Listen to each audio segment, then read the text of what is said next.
नमस्कार दोस्तों, मेरा नाम है विमल सिंह बालाजी। स्टडी अड्डा में आप सभी का स्वागत है। डी ट्रिपल एस बी की तरफ से अलग अलग वैकेंसी निकल करके आई हैं। ढेर सारी पोस्ट हैं जिसमें भी आप आवेदन कर सकते हैं। उसको देख लीजिएगा और उसके अकॉर्डिंग आप अपनी अर्हता के अकॉर्डिंग वहाँ पर आवेदन कर लीजिएगा। तो सबसे पहले बात कर लेते हैं स्टार्टिंग कि कौन कौन सी यहाँ पर पोस्ट है। तो यहाँ पर ड्राइवर की पोस्ट है, स्टाफ कार ड्राइवर की पोस्ट है। स्टाफ कार ड्राइवर सामने यहाँ पर देखते हुए चलिएगा कि टोटल वैकेंसी आपके यहाँ एक एक ऐसे करके लिखी है और अलग अलग कैटेगरी वाइज भी है। स्टाफ कार ड्राइवर है, ड्राइवर की वैकेंसी है यहाँ पर। Staff car driver ordinary grade है। लैब टेक्नीशियन की वैकेंसी है। लैब टेक्नीशियन ग्रुप 4 की वैकेंसी है। लैब टेक्नीशियन की वैकेंसी है। यहाँ पर 38 वैकेंसी थोड़ा ज़्यादा है। लेबोरेटरी टेक्नीशियन की वैकेंसी है। फार्मासिस्ट 110 वैकेंसी है। फार्मासिस्ट एलोपैथिक की अलग से वैकेंसी है। डिस्पेंसर की अलग से वैकेंसी है। ऑक्सिलरी नर्स मिडवाइफ की 144 वैकेंसी। ऑक्सिलरी नर्स मिडवाइफ की 8 वैकेंसी। ड्राफ्ट्समैन ग्रेड 3 सिविल करके 6 और 4 इसमें वैकेंसी है। स्टोर कीपर की वैकेंसी है। स्टोर सुपरवाइजर की वैकेंसी है। फार्मासिस्ट की वैकेंसी है। जूनियर फार्मासिस्ट की 3 वैकेंसी है। असिस्टेंट सैनिटरी इंस्पेक्टर की 4 वैकेंसी है। इसमें 28 है। टोटल आप देखेंगे तो यहाँ पर ये कैटेगरी वाइज नहीं है और टोटल 414 वैकेंसी आपके यहाँ से निकल करके आई है।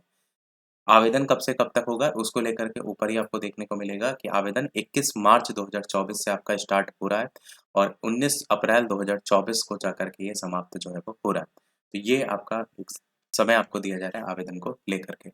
यहाँ पर एक साथ भी आपको दिए हुए हैं पदों के नाम कि इतने पदों को लेकर के आपको यहाँ पर वैकेंसी निकाली गई है। साथ ही साथ इसी जितने भी पद हैं इनकी अब अलग अलग क्वालिफिकेशन की भी बात यहाँ पर कर लेते हैं।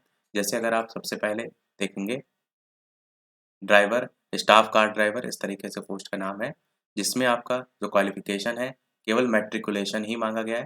ड्राइविंग लाइसेंस आपका तो होगा ही आपके पास और बाकी कोई भी क्वालिफ़िकेशन नहीं है। तो केवल मैट्रिकुलेशन पास और डीएल जिनके पास है उस वो इसमें आवेदन कर पाएँगे, परंतु केवल ओबीसी की एक ही वैकेंसी है।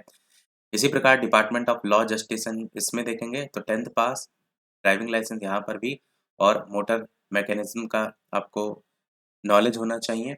एक्सपीरियंस भी यहाँ पर माँगा गया है एटलीस्ट 3 साल का।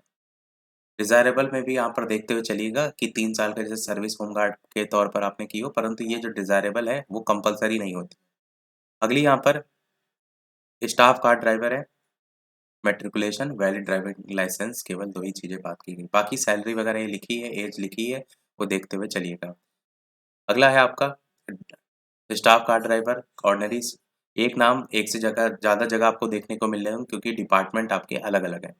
यहाँ पर भी देखेंगे तो driving licence, motor mechanism, experience और 10th केवल स्टैंडर्ड पास। स्टाफ कार ड्राइवर में भी लगभग आपको वही सब देखने को मिलेगा। अगला यहाँ पर ड्राइवर का एलएमवी जो है, इसमें अगर आप देखेंगे, यहाँ पर भी यही मैट्रिकुलेशन और ड्राइविंग लाइसेंस 2 साल का एक्सपीरियंस भी बात यहाँ पर की गई है। स्टाफ कार ड्राइवर में भी अगर देखेंगे, तो driving licence, motor mechanism same वही सारी चीज़ें हैं, 3 साल का एक्सपीरियंस वगैरह। लैब टेक्नीशियन में अगर आप देखेंगे, तो BSc desirable with 1 year experience as lab assistant, matriculation इसी प्रकार से इसमें भी है। इसी प्रकार आपका लैब टेक्नीशियन में भी आगे भी है ग्रुप 4 करके। यहाँ पर भी आप देखेंगे तो मैट्रिकुलेशन, डिप्लोमा होना चाहिए, 3 साल का एक्सपीरियंस और अलग-अलग सब्जेक्ट भी यहाँ पर दिए गए। लैब टेक्नीशियन यहाँ पर भी है और सेम यहाँ पर भी आपको एसेंशियल में देखने को मिलेगा कि डिप्लोमा इससे रिलेटेड होना चाहिए और 1 साल का एक्सपीरियंस। लेबोरेटरी टेक्नीशियन में भी आप देखेंगे तो यहाँ पर बीएससी, मैट्रिकुलेशन, 3 साल का एक्सपीरियंस, यही सारी बातें यहाँ पर लिखी हुई हैं। फार्मासिस्ट डिस्पेंसर की अगर देखेंगे तो यहाँ पर भी आपका यही सेम चीज़ देखने को मिलेगी, 2 साल का एक्सपीरियंस। फार्मासिस्ट एलोपैथिक में अगर आप देखेंगे तो इससे रिलेटेड आपका होना चाहिए यहाँ पर कोर्स वगैरह और फार्मेसी और सारी चीज़ें यहाँ भी बात की गई हैं। ऑक्सिलरी नर्स या मिडवाइफ की अगर बात करते हैं तो यहाँ पर भी आपका मैट्रिक पास, यूनिवर्सिटी क्वालिफाइड मिडवाइफ रजिस्टर्ड होना चाहिए। इसी प्रकार ऑक्सिलरी नर्स मिडवाइफ में भी देखेंगे तो यहाँ पर भी आपका डिग्री डिप्लोमा की बात जो है वो की गई है एसेंशियल में। ड्राफ्टमैन ग्रेड 3 की बात करें तो इसके अंतर्गत आपका matriculate with national trade certificate होना चाहिए, 2 साल का एक्सपीरियंस मांगा गया है। ड्राफ्टमैन ग्रेड 3 में भी आपका इसी प्रकार से डिप्लोमा और आपका मैट्रिकुलेशन और साथ ही साथ कुछ नहीं है इसमें, बस 2 ही चीज़ें हैं। बाकी यहाँ पर 2 साल का एक्सपीरियंस के साथ 2 साल का एग्ज़ामिनेशन के साथ 7 साल आपका आर्किटेक्ट बैकग्राउंड ये सारे भी ऑप्शन के तौर पर दिए गए हैं। स्टोर कीपर की अगर बात करते हैं तो यहाँ पर आपका मैट्रिकुलेशन 2 साल का practice experience working store in a government department या तो आपके पास है, उससे भी काम चल जाएगा। स्टोर सुपरवाइज़र की वैकेंसी है जिसमें भी आप देख पाएँगे मैट्रिकुलेशन, 2 साल का प्रैक्टिकल एक्सपीरियंस, ये सारी चीज़ें यहाँ पर भी आपको देखने को मिलेंगी। अगला आपका फार्मासिस्ट की है जिसमें बी-फार्मा से रिलेटेड कोर्स वगैरह होना चाहिए, 10+2 साइंस स्ट्रीम से होना चाहिए, वो भी यहाँ पर देख पाएँगे। जूनियर फार्मासिस्ट की अगर बात करते हैं, तो यहाँ पर आपका 10+2 एग्ज़ाम, डिप्लोमा, यही सारी चीज़ें यहाँ भी हैं। असिस्टेंट सैनिटरी इंस्पेक्टर में देखेंगे मैट्रिक पास, sanitary inspector assistant sanitary inspector में अगर आप देखिए तो मैट्रिक पास, डिप्लोमा सैनिटरी इंस्पेक्टर में होना चाहिए। बस इतनी सारी वैकेंसी थी। अब थोड़ा-सा बात कर लेते हैं अप्लाई कैसे कर सकते हैं, तो ये आपकी ऑफ़िशियल वेबसाइट दी हुई है, इससे आप अप्लाई कर पाएँगे। लास्ट डेट मैंने स्टार्टिंग में ही बता दी थी, 21 मार्च 2024 से 19 अप्रैल 2024 तक आपके जो है ये आवेदन चलेंगे।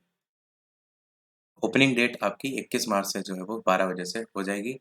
आवेदन शुल्क ₹100 रखा गया है और एक चीज़ अच्छी यहाँ पर कि वुमेन कैंडिडेट और जो एससी, एसटी कैंडिडेट हैं, पीडब्ल्यू कैंडिडेट हैं, उनके लिए कोई भी फीस नहीं है।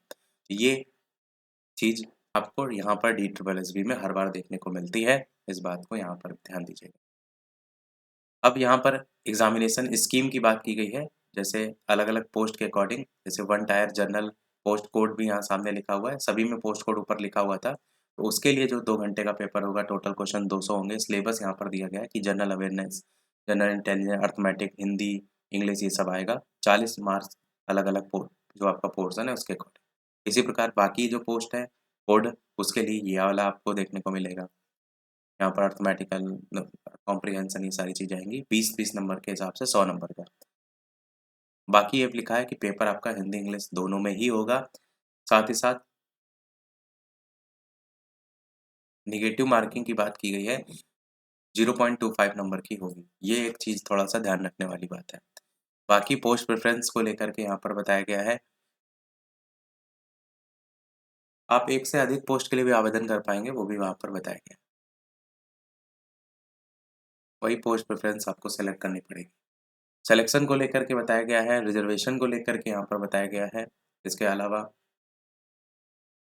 1 टायर टेक्निकल पोस्ट और 1 टायर जनरल पोस्ट को लेकर के बताया गया है कि अगर किसी के समान नंबर आ जाते हैं, तो उसको ऐज के अकॉर्डिंग जो है वो वरीयता दी जाएगी। बाकी आगे देखेंगे रिज़र्वेशन बेनिफिट की बात जो है वो की गई है और साथ ही साथ यहाँ पर एससी, एसटी 5 साल, 3 साल इस तरीके से ऐज रिलैक्सेशन को लेकर के भी बताया गया है। ये भी यहाँ पर आप देख पाएँगे। बाकी नीचे आप देखेंगे इंस्ट्रक्शन वगैरह है और नीचे आपको ऐसा कोई ख़ास पॉइंट यहाँ पर देखने को जो है वो नहीं मिलेगा। कि लास्ट में सारे सर्टिफ़िकेट वगैरह का फ़ॉर्मेट आपको देखने को मिलता है। नॉर्मलाइज़ेशन का फ़ॉर्मेट भी दिया गया है, ये भी आपको देखने को जो है वो मिलेगा। तो यही था हमारे इस ओरल नोटिफ़िकेशन में, कोई प्रश्न हो कमेंट में पूछ लीजिएगा, जिसमें भी आपकी अर्हता आ रही है उसके अकॉर्डिंग आप फॉर्म जो है वो फिल कर लीजिएगा। वीडियो लाइक, शेयर, सब्सक्राइब अवश्य कीजिएगा। मिलते हैं अगले अपडेट में, तब तक के लिए नमस्कार, जय हिंद।